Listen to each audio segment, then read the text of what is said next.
That is, if you can watch development. Recently, Mr. Trump has not yet reached his White House to his, because many guests may not know that our White House is near us, where the government works, good decisions are made there, and different decisions are made there in Washington. So, he has already stated that if the BRICS states use or do not use the dollar, then he will introduce 100% duty against all these states. And this perhaps is one such threat to the state in general. Americans have had a nightmare about specific banks. Will banks punish companies in this way, in order to state in the forehead that states will be punished and all products will be taxed 100%. One for a newly elected president. We all know that Americans are very sensitive to this topic because America's strength is in the dollar. Of course, because investing money in dollars, if there is no dollar with its positions, will only fail. The American economy, with its huge debt, with the fact that, as it were, the dollar brings huge profits to banks and so on. Is that what you think of the new president's move? Won't what you said finally undermine confidence in the United States, in its policies, in its financial system? Will find the BRICS countries and other states even faster to flee from the dollar and get rid of this system.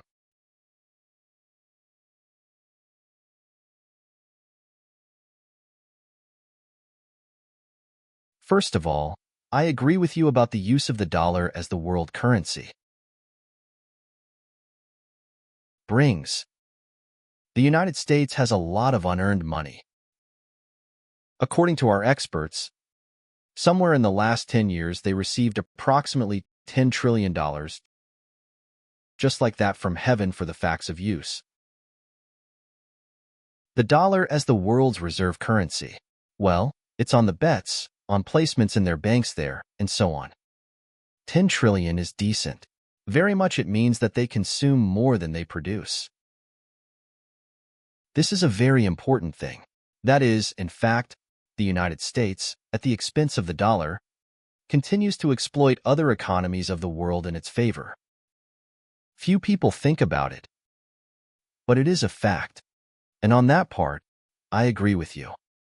It's one now, too. You said that. The son of President-elect Trump has threatened that those who do not use the dollar, he will impose sanctions against them there and increase tariffs. As far as I know, he didn't say that. I understand that everything that has to do with the United States causes a certain reaction in us. As far as I could see, however, I had no time to particularly look at what was happening somewhere beyond the hill. But nevertheless, I paid attention to it. He said that if someone forbids the use of the dollar and restricts it, he will react accordingly. It's not the same thing.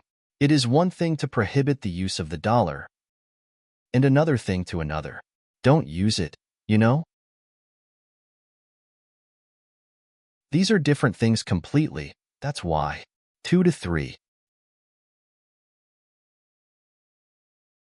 After all, the newly elected president has not been in the same position for 4 years. During this time, changes have occurred in the economy, in the world, and in the American economy. His political opponents have done a lot to undermine the dollar as the world reserve currency. And first of all, they did it with their own hands, using the dollar as an instrument of political and maybe even armed struggle. In order to cause damage to other countries which are still in power in the Soviet Union, but exist as their enemy. We have never considered them. They suddenly decided that we adversaries began to impose restrictions.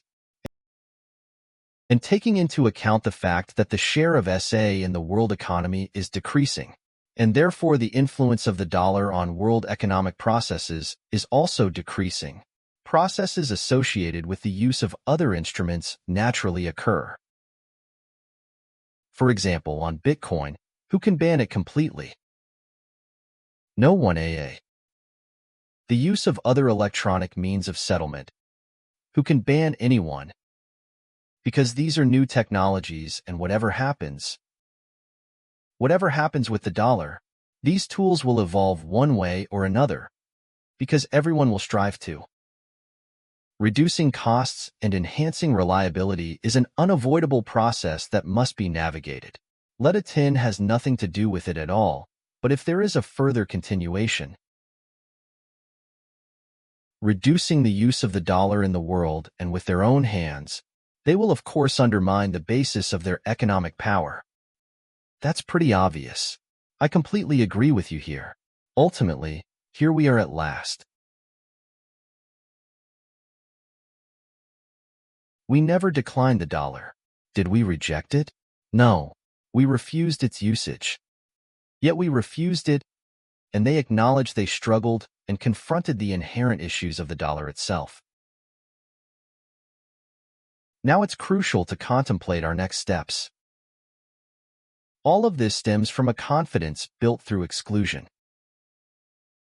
This is equally unacceptable in the economic realm. Understanding the world's ongoing processes is vital, and it is upon this understanding that we must structure our policies, even internationally. Observe the natural occurrences in various nations, countries, even unwavering allies of the United States, are decreasing their gold and foreign exchange reserves in dollars and euros. It's noteworthy that this reduction has spanned the last decade. The reduction was approximately 13%. This is a significant amount. This phenomenon transpires naturally and he can't reverse these processes,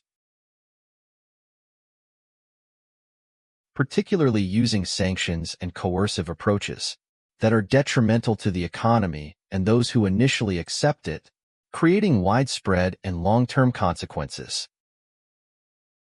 Thank you very much for a new conversation with him.